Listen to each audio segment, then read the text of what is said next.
রসুল পাক সাহেবে লাউলাক সাল্লাল্লাহু আলাইহি ওয়াসাল্লাম ইরশাদে নূরানি করেছেন, ইন্নাল্লাহা লা ইয়াত্তালিউ ফি লাইলাতিন নিসফি মিন শাবান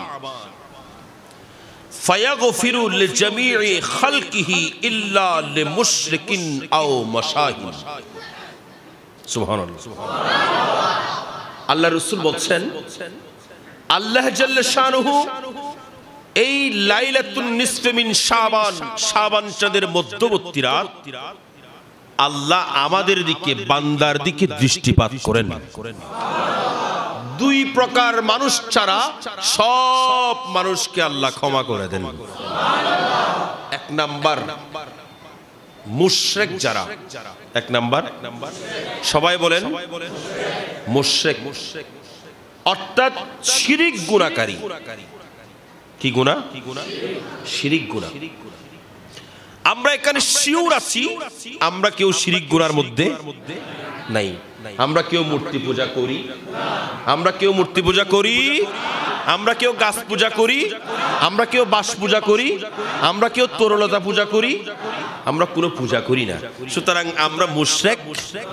তবে এখানে একটা জিনিস মাথায় রাখতে হবে, আমরা কিন্তু পূজা করি না, ঠিক আছে, আমরা কিছু কাজ করে ফেলি যেগুলো আমরা জানি না। যেমন আমাদের ঘরের মধ্যে কোরআনে কারীম আছে কি নেই? সবাই বলেন আছে। কোথায়? মাচার উপরে। কোথায় আছেন?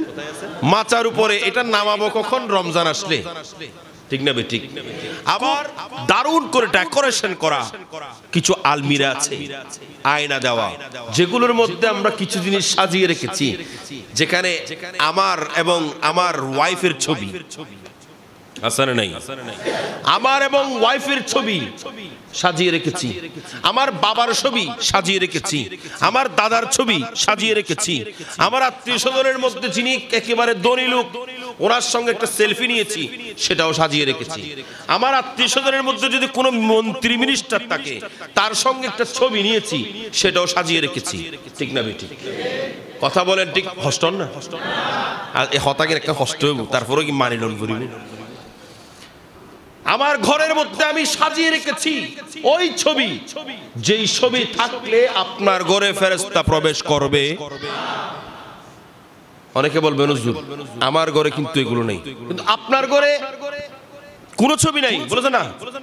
কিন্তু আমার পীর সাহেবের ছবি আছে। কার ছবি? বড় গরি হল আছে না নাই? পীর সাহেবের ছবি আছে। আমি বলবো আপনার ঘরে আপনার পীর সাহেবের ছবি যেটা লাগিয়েছেন আজকে এখান থেকে গিয়ে খুলে ফেলবেন। কেন? আপনার পীর সাহেব আপনাকে বলে নাই আমার ছবি লাগিয়ে রাখো, ঠিক না বেটি? আপনি কি অনুমতি নিয়েছেন পীর সাহেবের কাছে আপনার ছবি আমি ঘরে লাগাচ্ছি? তাহলে আপনি ছবি লাগালেন যে ওনার অনুমতি ছাড়া আপনি ছবি লাগালেন কেন? এক অপরাধ। দুই নাম্বার, এটা আপনার পীর সাহেবের ছবি হোক, ছবি যখন লাগিয়েছেন ওখানে ফেরেশতা প্রবেশ করবে, প্রবেশ করবে। এবার ছবিটাকে প্রতিদিন সকালবেলা মুছামুছি করি, এখানে মালা লাগাই, এখানে আগরবাতি জ্বালাই, আছে না নাই? এখানে আগরবাতি জ্বালাই, এখানে মালা দেই, এখানে লাইট জ্বালায় রাখি। মনে রাখবেন আজকে আমরা শবে বরাতের রাতে এটা জেনে নেব, এটা কখনো কোনো মুসলমানের জন্য উচিত, জায়েজ, জায়েজ, জায়েজ কেন করব? আমার পীরের প্রতি আমার যেই ভক্তি এটা অন্তরে থাকবে, অন্তরে। কথা বলেন না? কোথায়? পীরের ছবি থাকবে কোথায়? অন্তরে। পীরের ছবি থাকবে আপনার হৃদয়ে, আপনার ব্রেনের মধ্যে সেট করা। সেই পীরের ছবি যদি আপনি ঘরে টাঙিয়ে দিয়েছেন তাইলে কি আর এই ভালোবাসা বহিঃপ্রকাশ হলো? তাইলে বোঝা যায় ছবিতেই আপনার ভালোবাসা। আমার ভাইয়েরা, এখানে অনেক পীরের মুরিদ আছেন, আমি আপনাদের খেদমতে আরজ করব আপনার ঘরের মধ্যে যে পীরের ছবি আছে এটা নামিয়ে ফেলেন, আপনার পীরকে অন্তরে জায়গা দেন।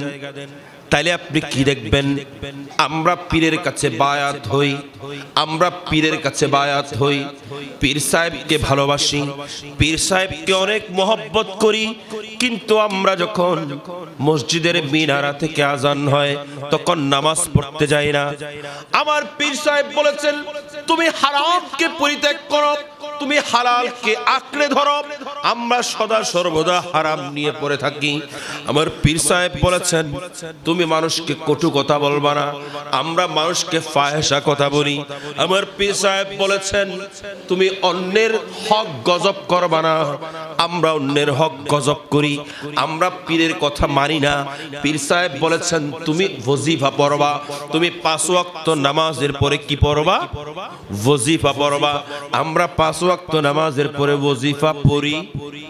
কথা বলেন পড়ি কেন? কেন? কারণ আমি তো পীর সাহেবকে ছবির মধ্যে সীমাবদ্ধ রেখেছি, পীর সাহেবকে আমি ছবির মধ্যে সীমাবদ্ধ করে ফেলেছি, আমি পীর সাহেবকে আমার অন্তরে জায়গা দিই নাই। আপনি যদি আপনার পীরকে অন্তরের মধ্যে জায়গা দিয়েছেন তাইলে নিশ্চয়ই নিশ্চয়ই অবশ্যই আপনি পীরের ওয়াজিফাও আপনি পড়তে বাধ্য হবেন, পীরের নির্দেশ দেয়া নামাজও পড়তে বাধ্য হবেন। পীর আপনাকে নির্দেশ দিয়েছেন যাকাত দিতে, যাকাত দিতে বাধ্য হবেন। আপনি ঠিকমতো রোজা রাখতে বাধ্য হবেন। আপনি ফাহেসা কথা আপনার অন্তর থেকে, মুখ থেকে কমপ্লিট ঝেড়ে ফেলবেন। একটু বড় করে বলেন, কথা ঠিক কিনা বলেন? এখানে কোনো ভুল আছে আমার কথা? একটু চিন্তা করেন। বেশিরভাগ মানুষ পীর ধরেছি কিন্তু মসজিদ খালি কেন? পীর পীর পীর, হাজার হাজার পীর, পীরের কাছে বায়াত হয়েছি কিন্তু মসজিদে নেই। তাইলে দুষ্টা কি পীরের নাকি আমার? কথা বলেন, দুষ্কার আমার, কারণ আমি পীর সাহেবকে ছবির মধ্যে সীমাবদ্ধ করেছি, পীর সাহেবকে অন্তরে জায়গা দিই নাই। কথা বলেন ঠিক কিনা? আমি আজকে আপনাদেরকে অনুরোধ করব, ঘরের মধ্যে যদি ছবি থাকে ছবি নামায় ফেলেন, অন্তরে জায়গা দেন, দেখবেন আপনি নামাজ পড়তে অটোমেটিকলি আপনাকে বলতে হবে না, নামাজের মধ্যে আপনি এমনি দৌড়াবেন। কারণ কানেকশন যদি হয়, আমি আরো একবার বলেছি, আপনাদের মনে আছে কিনা জানি না, এখানে আমাদের ভেতরে কি আছে? হার্ট। হার্ট আছে না নাই? হার্ট। এই হার্ট যখন আপনি কোন একটা স্ল্যাশের মধ্যে, ল্যাবের মধ্যে গিয়ে কোন একটা স্ল্যাশের মধ্যে রাখবেন, এদিকে একটা হার্ট রেখেছেন, এটা একেবারে শক্তিশালী ইয়াং হার্ট, আছে না নেই? আরেকটা এদিকে হার্ট রেখেছেন যেটা হলো একেবারে মুমূর্ষ ব্যক্তি, মানে এখনই জান যাবে এমন ব্যক্তির একটা হার্ট। এটা একেবারে দুর্বল, এটা একেবারে সবল। কিন্তু যখন রেখেছেন দেখতেছেন এটা কোনো মতে নড়তেছে, কোনো মতে একটু একটু নড়তেছে, একটু একটু নড়তেছে, আর এদিকেরটা খুব জোরে নড়তেছে, এটা বেশি জোরে নড়তেছে, এটা একেবারে কম। কিছুক্ষণ পাশাপাশি রাখার পরে আপনি দেখবেন এই পাশের শক্তিশালী হার্ট যেটা আছে এটা যেমন স্পিডে নড়তেছে, খুব জোরে নড়তেছে, ঠিক ওইটাও তদ্রুপ নড়বে। এটাও যেমন নড়বে এটাও তেমন নড়বে, এটা যখন নড়বে এটাও তেমন নড়বে, অর্থাৎ একই সঙ্গে তাল মিলিয়ে নড়বে, তাল মিলিয়ে নড়বে। কেন? কারণ এক হার্ট, শক্তিশালী হার্ট যখন কোন দুর্বল হার্টকে পায় তখন এটাকে ক্যাচ করে নেয়, এটার ভেতরে শক্তি আহরণ করে।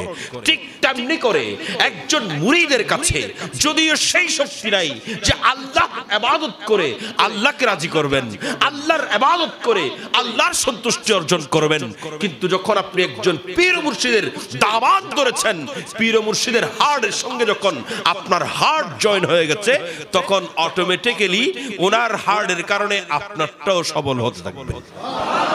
আর বড় করে বলেন, ওনার হাড়ের কারণে আপনারটাও সবল হবেন, আপনিও আল্লাহর সন্তুষ্টি অর্জন করতে পারবেন। তবে কথা হলো আমাকে ভালোবাসতে হবে, তো হবে কেমন ভালোবাসতে হবে? যেমনটা তিনি বলেছেন, যেমন তিনি বলেছেন, তিনি বলেছেন নামাজ পড়ো, আমি যদি নামাজের আজান শুনে উপর দিকে চলে যাই। তিনি বলেছেন ইবাদত করো, আমি যদি ইবাদতের কথা শুনলে কান গরম হয়ে যায়। তিনি বলেছেন হালাল খাও, আমি যদি হারামের দিকে দৌড়াই তাইলে কি আর পীরের ইত্তেবা করা হলো? ইত্তেবা করা হলো? তাইলে হার্ট কানেকশন হবে। হার্ট যদি কানেকশন না হয় ওখানে গিয়েও কানেকশন হবে। হাসরের ময়দানেও কারেকশন হবে। আল্লাহ পাক আমাদেরকে হার্ট যেমন পীরের হাড়ের সঙ্গে কানেক্ট করতে পারি, আমাদেরকে সেই ধরনের তৌফিক দান করুক। একটু বড় করে বলি।